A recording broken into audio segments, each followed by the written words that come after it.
Members of Congress are back from summer break today, and they're picking up pretty much where they left off with the Jeffrey Epstein saga.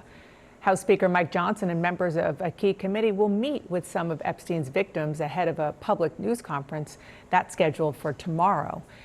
They are in town in D.C. as part of a bipartisan pressure campaign led by Democrat Ro Khanna and Republican Thomas Massie to force a vote demanding the public release of all the Epstein files. So far, Speaker Johnson has stood in the way of that. Now, moments ago, he did schedule a competing symbolic resolution to affirm the Oversight Committee's work, a move Massie called meaningless. My panel is back. What are you hearing from your sources? Is this discharge petition going to pass? Well, it's expected for all House Democrats to sign on, so that's 212.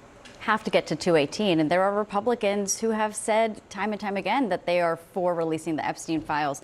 A number of members of the House Freedom Caucus saying they're likely to join onto this discharge petition, but this competing resolution, which again just affirms, hey, we're investigating, we're doing the work. Right. Leadership is hoping that compels some of these Republicans who want to vote to say that they support release of the Epstein files, but not join on to that bipartisan petition. But it's going to go on all week. I mean, this is going to dominate the conversations that are happening on the Hill. I'm sure reporters are getting ready to stake out the meetings happening today and obviously the press conferences tomorrow. But even if that discharge petition were to pass, get enough votes, force a vote on the House floor, then it has to go to the Senate. And we haven't really seen Senate Republicans engage in the same way on Epstein. And obviously, if they were to pass it in the Senate, Trump would have to sign it into law. And we have very much seen how Trump wants this issue to go away. I don't think it's going to reach his desk. And yet, this is the first issue in this term, in this Trump term, that we have seen where there is genuine grassroots pressure that is against the Trump grain, that is from many in the MAGA base who want these released.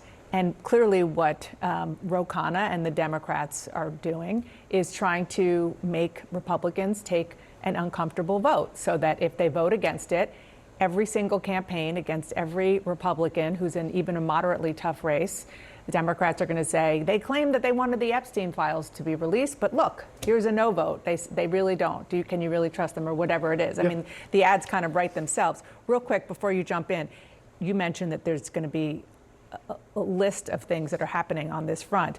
On the 8th, the goal for the Epstein estate is to hand over materials to the Oversight Committee. On the 17th, FBI Director Kash Patel is going to testify in the House.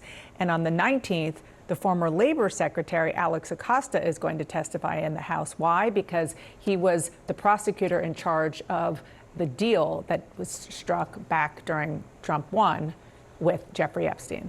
Before Trump won, when he was back in the U.S. Attorney's Office down in Florida. And it's been kind of one of the key voices that I think a lot of people have been wanting to hear from here in terms of what the deferred prosecution agreement that was actually set up, how it came to be, what the genesis of that was, which I think underscores the point that, you know, to very honest point, like, they're back and it's the first thing they're doing. Part of the reason House Republicans went home for recess a couple days early is because they're like, look, everybody just needs to cool off, and then maybe after August, district work period, by the way, Dana, not recess, district work period, people will have let this go. And I think you make a great point. The durability of this issue, which, like all issues on Capitol Hill, it's driven by the people that are calling your office. Members respond to that. They respond to what they're hearing when they're back home in the district, which they have been for the last several weeks.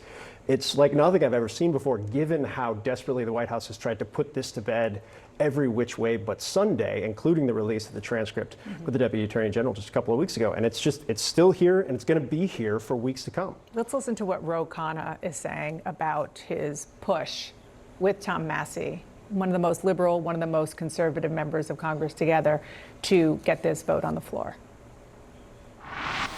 Leadership in White House is not just talking to them, they're trying to intimidate them. There are 12 Republicans. I admire their independence, and I'm quite confident that we are going to get the vast majority of them to sign, and maybe some others. This is about making sure rich and powerful men don't have a separate system of justice in this country.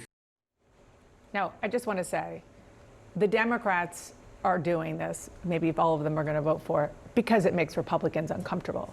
I don't think there is a Democrat who was desperate to see these Epstein files. They had time during the Biden years to do that, and they didn't. but this is about politics. This is about politics, but there is something visceral about this case that has just cut through everything else, where people just generally understand, like, Epstein was a bad guy. He took advantage of young girls, right? And there's just something about it that is so upsetting to people, that he had all this money, he was able to do this, and now you want to look the other way, you don't want to get all the details. Put it all out there. And the fact that at this point Republicans can't be on the side of let's put it all out there, yeah, I mean, it's going to be, you know, kind of a millstone around their necks for a while. And the fact that victims are coming to Washington to make sure that this doesn't just end up a political back and forth, but put the focus more on the actual women who were taken advantage of in a big way. Without question. And to your point earlier, I mean, this is the single, really the only issue that I can think of where there has been a pushback among the Trump faithful on this. So I'm not sure we know where this is going to go. I mean, they clearly were hoping it would go away in the month of August. That did not happen at all. The White House desperately wants to move on from it. So perhaps one of the things we talked about in the earlier segment, the Chicago issues and other things will be more in the news, because they certainly don't want the Epstein files to be. That's, yes, certainly the hope of Donald Trump.